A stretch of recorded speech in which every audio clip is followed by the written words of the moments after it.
সবাইকে শুভ সকাল জানিয়ে আজকের ভিডিওটি স্টার্ট করছি। আসসালামু আলাইকুম।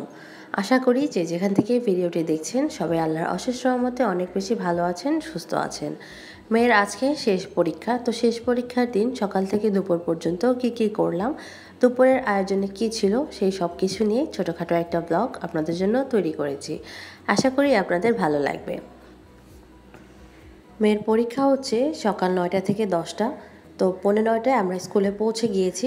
আমার ছেলেও আজকে আমার সাথে গিয়েছিল স্কুলে, কারণ আজকে ওর স্কুলে পাঠায়নি, এই জন্য আবার সকালে উঠেও গিয়েছিল। তো বাসায় না থেকে বলছে আমার সাথে হচ্ছে স্কুলে যাবে। মেয়ের স্কুলে 3জন মিলে চলে গেলাম। তো মাঠে একটু খেলছিল ভাই বোন 2জন। তারপরে মেয়েকে স্কুলে পরীক্ষার জন্য ঢুকিয়ে দিয়ে মা আর ছেলে চলে আসলাম হোটেলে নাস্তা করার জন্য। গরম গরম পরোটা, গরম গরম ডাল ভাজি, 2জনে মিলে নাস্তাগুলো খেয়ে নিচ্ছিলাম। ভালোই লাগে মাঝে মাঝে নাস্তা না বানিয়ে এরকম রেডিমেড নাস্তা খেতে, কারণ নাস্তা একটা টেনশন সবসময় কাজ করে। ওনাদের দোকানে হচ্ছে চা নেই, হোটেলে কফি ছিল, তো কফি দিয়ে আমি একটু পরোটা ভিজিয়ে খেয়ে নিচ্ছিলাম। খুব মজা করে মা আর ছেলে 2জন নাস্তা করলাম। নাস্তা করার পরেও 1 ঘন্টা সময়, এত সময় তো আর শেষ হয় না নাস্তা করতে করতে। তারপরে খুঁজতে একটা সেলুনে চলে গেলাম, কারণ এত সকালে কোনো সেলুন খোলা ছিল না। এই সেলুনটা মাত্রই খুলেছে, আর সেলুনে কেউ নেই, শুধুমাত্র আমরা 2জন আর হচ্ছে যিনি চুল কাটবেন তিনি। তো উনি আবার একটু এসিটা ছেড়ে দিল, কারণ বাহিরে অনেক গরম ছিল। তখন 9:30টার মতো বাজে। তারপরে আমি একটু দাঁড়িয়েছিলাম, আর উনি হচ্ছে আমার ছেলের চুলটা কেটে দিচ্ছিল। আর বাইরের সব কিছুই এখনও খুলেনি, যেগুলো খুলছে সেগুলো হচ্ছে মাত্র খুলে ওনারা দোকান ঝাড়ু দিচ্ছে, রেডি করছে এরকম। তো বাসায় চলে আসলাম, মেয়েকে নিয়ে আসছি, ছেলে গোসল করে ফেলেছে। আর এই যে মেয়ে স্কুল থেকে আসার পরে বেচারি পরীক্ষা দিয়ে আসছে, চেঞ্জ করলো। আমি ওর স্কুল ড্রেসগুলোকে আজকে ওয়াশ করব, এই জন্য নিয়ে নিচ্ছি। আর স্কুল থেকে আসার সময় হচ্ছে আদা নিয়ে আসছিলাম, আদা কুচি করতে হবে, আদা পেস্টটা শেষ হয়ে গেছে। আর এগুলো সবসময় একটা টেনশন কাজ করে, আদা রসুনটা যদি ফ্রিজে না থাকে তাহলে সবসময় টেনশন লাগে। এই জন্য আদা রসুনটা আগেই করে ফেলাটাই ভালো থাকতে। আর তারপরে এখন আমি কি রান্না করব, যেহেতু আজকে অনেক সময় বাইরেই কাটিয়ে এসেছে, আজকে আমার রান্না করার ইচ্ছা আছে সবচেয়ে শর্টকাট, যেটা আমি লাইফ সেভিয়ার হিসেবে ইউজ করি যখন আমার হাতে অনেক বেশি তাড়া থাকে, ঝামেলা থাকে, কাজ করার মতো ইচ্ছাও না থাকে, তখন আমি এরকম চিকেন রোস্টের মতো একটু ভুনা করে ফেলি আর সাথে পোলাও রান্না করে ফেলি। তো বাইরে থেকে আসার পরে গরম ছিল, আইসক্রিম খেলাম। আইসক্রিম খাওয়ার পরে ফ্রিজে আরও একটা আইসক্রিম আছে, এখন হচ্ছে বাচ্চারা এই আইসক্রিমটাও খাবে। বললাম এখন আর খেও না, ঠান্ডা লেগে যাবে। তারপরও হচ্ছে ওরা কোন আইসক্রিম খাওয়ার পরও এই বক্স আইসক্রিম খেতেই হবে। তো কি আর করার, আমি ওদেরকে বেড়ে দিচ্ছিলাম।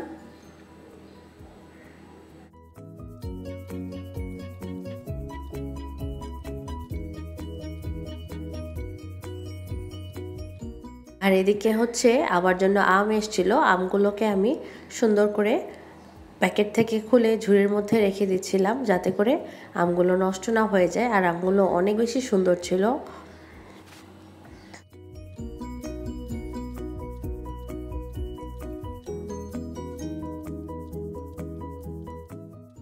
আর এদিকে আগের দিন গেস্ট আসছিল, কিছু ফল টল এখানে ছিল, ফলগুলোকে আমি নামিয়ে সুন্দর করে রেখে দিচ্ছি, এতে করে দেখতে সুন্দর লাগবে আর ভালো থাকবে। টেবিলে এখন রেখে দিব। এত কিছু করতে করতে প্রায় 1টা বেজে আসছিল। এখন আমি রান্না করব, বললামই তো যখন আমার হাতে সময় না থাকে আমি ঝটপট এই রান্নাটা করে ফেলি। তেলের মধ্যে কিছু গরম মশলা দিলাম আস্ত, তারপরে দিলাম হচ্ছে পেঁয়াজ কুচি। পেঁয়াজ কুচিটা যখন একটু কালার হয়ে আসবে সেই পর্যায়ে আমি দিব হচ্ছে পেঁয়াজ বাটা। পেঁয়াজ বাটাটা দিলে গ্রেভিটা অনেকটা ঘন হয় আর খেতেও কিন্তু বেশ ভালো লাগে। তো এখন সবগুলোকে আবার মিক্স করে নিচ্ছি।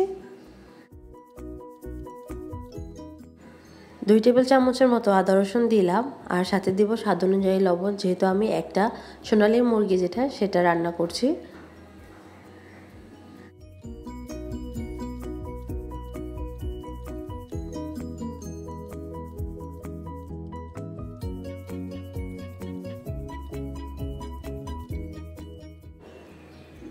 মরিচের গুঁড়া, ধনিয়া গুঁড়া, জিরা গুঁড়া, গরম মশলা গুঁড়া, এই গুঁড়াগুলো দিয়ে আমি হচ্ছে বেশ ভালো করে এগুলোকে কষিয়ে নিব।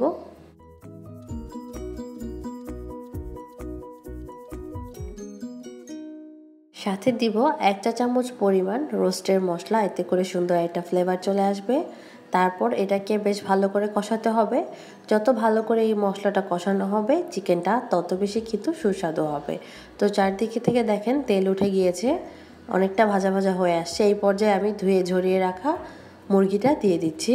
তারপর এটাকে বেশ কিছুক্ষণ কষিয়ে ভালো করে যখন রানটা গলে যাবে তখন একটু পানি দিয়ে এটাকে আমি রান্না করে ফেলবো। বেশি একটা সময় লাগে না, এগুলো রান্না হতে খুব তাড়াতাড়ি রান্না হয়ে যায়।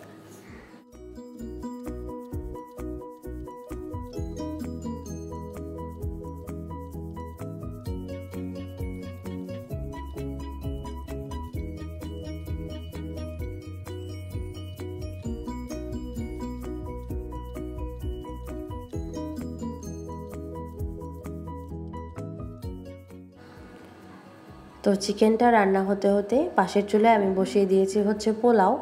পোলাও 1 কেজি পরিমাণ রান্না করছি, এটাই দেখা যাবে 2 বেলা ইজিলি হয়ে যাবে। পোলাও রান্না তো আমরা সবাই পারি। তারপরেও 1 কেজিতে 1.5 কেজি পরিমাণ পানি দিয়ে পোলাওটা বসিয়ে দিয়েছি। আর সাথে ছিল কালো জিরার ভর্তা আর শুটকি ভুনা, যেটা আমার শাশুড়ি মায়ের হাতের।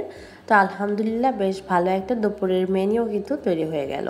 আর এখানে আদাগুলোকে আমি কেটে কুচি কুচি করে কেটে নিয়েছি, তারপরে বেশ ভালো করে ধুয়ে ঝরিয়ে নিয়েছি। পানিটা একটু ঝরে আসলে এটাকে প্লেন করে নেব। তো আজকের মতো এই পর্যন্তই। সবাই অনেক ভালো থাকবেন, সুস্থ থাকবেন। টাটা।